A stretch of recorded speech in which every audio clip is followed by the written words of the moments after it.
అమాయక గిరిజనుల జీవనాధారమైన భూ సమస్యలు పరిష్కరించేందుకు కృషి చేస్తానని జాతీయ ఎస్టీ కమిషన్ సభ్యులు జాతోత్ హుస్సేన్ నాయక్ స్పష్టం చేశారు. మహబూబాబాద్ జిల్లా కేంద్రంలోని కలెక్టరేట్లో పలు శాఖ అధికారులు హుస్సేన్ నాయక్ సమీక్షా సమావేశం నిర్వహించారు. ఈ సందర్భంగా ఆయన మాట్లాడుతూ తనకు సౌత్ లో 10 రాష్ట్రాల్లో గిరిజనులకు సేవ చేసే భాగ్యం కల్పించిన ప్రధాని నరేంద్ర మోదీకి హృదయపూర్వక కృతజ్ఞతలు తెలిపారు. తొలుత గిరిజనులు ఎదుర్కొంటున్న సమస్యలు తెలుసుకొని వాటిని పరిష్కరించే వరకు ఈ ప్రాంతానికి వస్తానన్నారు. తమ సమస్యలపైనే ఎవరికి ఫిర్యాదు చేయాలని కూడా తెలియని అణగారిన వర్గాలు గిరిజనులున్నారు. గిరిజనుల హక్కులు కాపాడేందుకు, గిరిజనుల అభ్యున్నతికి, పరిరక్షణ గిరిజన చట్టాలపై అవగాహన కలిగి ఉండాలన్నారు. ఈ సమావేశంలో జిల్లా collector Advait Kumar Singh, additional collector David, additional SP చెన్నయ్యలు పాల్గొన్నారు. దేశమంతటా 5 కమిషన్ మెంబర్లు, 3 మెంబర్లు, ఒక vice president and chairman and ఇంకో చైర్మన్ గారు, మొత్తం 5 ఈ దేశంలో ఉన్న ట్రైబల్కి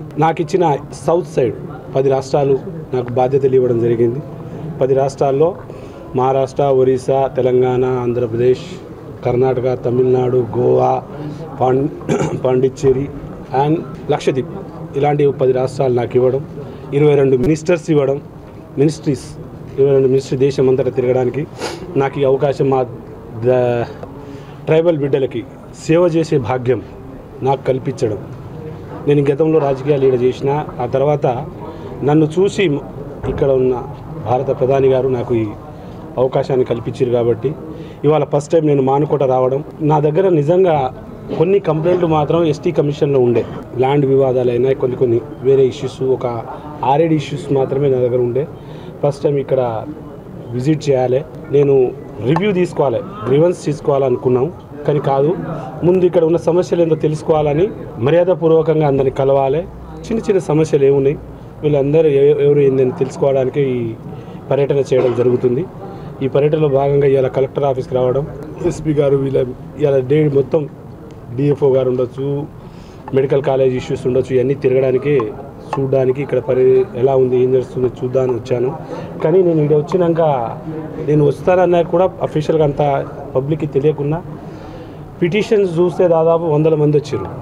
అంటే ఒక్కొక్కరికి ఒక్కొక్క సమస్య. దీనిలో ప్రధాన సమస్య మానుకోటలో ఎక్కువ ఉన్నది భూ సమస్య. భూ సమస్య చాలా దారుణంగా ఉంది. కలెక్టర్ గారిని అడగడం జరిగింది, ఆర్డీఓ గారు ఇన్నే ఉన్నారు, మిగతా ఇక్కడ ఉన్న అందరినీ మాట్లాడడం జరిగింది. తమ సమస్యలు వచ్చిన కొన్ని సమస్యలు నేను తీసుకొని ఏ శాఖలు ఏ బాధ్యతలు ఉన్నాయో సాక్షాత్ కలెక్టర్ గారే వాళ్ళకు హ్యాండ్ ఓవర్ చేయడం జరిగింది. కానీ ఖచ్చితంగా ఇక నాకు ఒకటి అర్థమైంది ఏంటంటే, మానుకోటలో అనేక సమస్యలు ఉన్నాయనేది అర్థమైంది. ప్రజలు ఎక్కడికి పోవాలి, ఏం చేయాలనేది అర్థం కాకుండా ఉంది. ఎందుకంటే ఒక ఎస్టీ కమిషన్ ఉంది, ఎస్టీ కమిషన్లో కంప్లైంట్ పెట్టాలని, ఇక్కడ న్యాయం జరగకపోతే కమిషన్కి కూడా పెట్టాలనే ఆలోచన లేని అమాయకులు, గరీబోళ్ళు, గిరిజన బిడ్డలు. కాబట్టి మీ అందరి మీడియా ద్వారా నేను తెలియజేసుకున్నది ఒకటే, మిత్రులారా, మీకు డిపార్ట్మెంట్ వైజ్గా కలెక్టర్ ఆఫీస్లో ఉండొచ్చు, విద్యాశాఖలైనా ఉండొచ్చు, పోలీస్ డిపార్ట్మెంట్లో ఉండొచ్చు. ముందు మీరు ఎందుకంటే ఈ బాధ నేను ఎందుకు చెప్తున్నా అంటే, వాళ్ళు అక్కడ కూడా కంప్లైంట్ పోనీ ఉన్నాయి. ఇలా ఏదో డైరెక్ట్ వచ్చినట్టు కొంతమంది ఉన్నారు. అలా కాదు, దానికి ఒక సిస్టమ్ ఉంది. సిస్టమ్ ప్రకారం పోయినాక అక్కడ మీరు న్యాయం కాకపోతే మీరు ఖచ్చితంగా ఎస్టీ కమిషన్ని రావచ్చు. మీకు సర్వీస్ చేయడానికి, మీకు సేవ చేయడానికే ఈ కమిషన్ ఉంది. కాబట్టి మిత్రులారా, మీకు ఇప్పుడు వచ్చిన పిటిషన్లు అన్నీ మేము చూస్తాం. ఖచ్చితంగా త్వరలో, టైం కూడా ఎక్కువ ఏమి ఇయ్యను, 15 రోజుల్లో కంప్లీట్ చేయాలని చెప్పాను, ఆదేశించడం జరిగింది సదరు కలెక్టర్కి, ఇక్కడ ఉన్న డిపార్ట్మెంటల్ ఎస్పీ గారికి. ఇవి సాల్వ్ అవ్వకపోతే మళ్ళీ ఇమీడియట్లీ మీకు అధైర్యపడవలసిన అవసరం లేదు. మళ్ళీ వస్తూనే ఉంటా. మీ సమస్యలు తీర్చే వరకు నేను కూడా వదలా. ఖచ్చితంగా సానుకూలంగా వాళ్ళు కూడా ఉంటారు. వాళ్ళకి డిపార్ట్మెంట్ వాళ్ళ జాబ్ చేయాలి. లేకపోతే కమిషన్ బాధ్యత లేని, కమిషన్ యొక్క పవర్స్ ఏంది, ఒక గిరిజన దళిత బిడ్డలకు జరిగితే అన్యాయం ఎక్కడి వరకు వెళ్తుందో డిపార్ట్మెంట్ వారికి కూడా తెలుసు. ఐఏఎస్ ఐపీఎస్ లెవెల్ అందరికీ తెలుసు, గరీబులకే తెలియదు.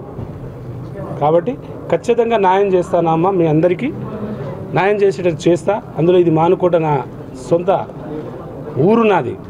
ఇక్కడ చదివినా, ఇన్నే చేసినా, ఇక్కడనే రాజకీయాలు చేసినా. కాబట్టి రేపు ఇక్కడ ఏదైనా మీకు మంచి చేయగలిగితేనే నాకు మంచి పేరు. ఖచ్చితంగా మీకు తగు న్యాయం చేసే బాధ్యత మాత్రం నేను తీసుకుంటాను.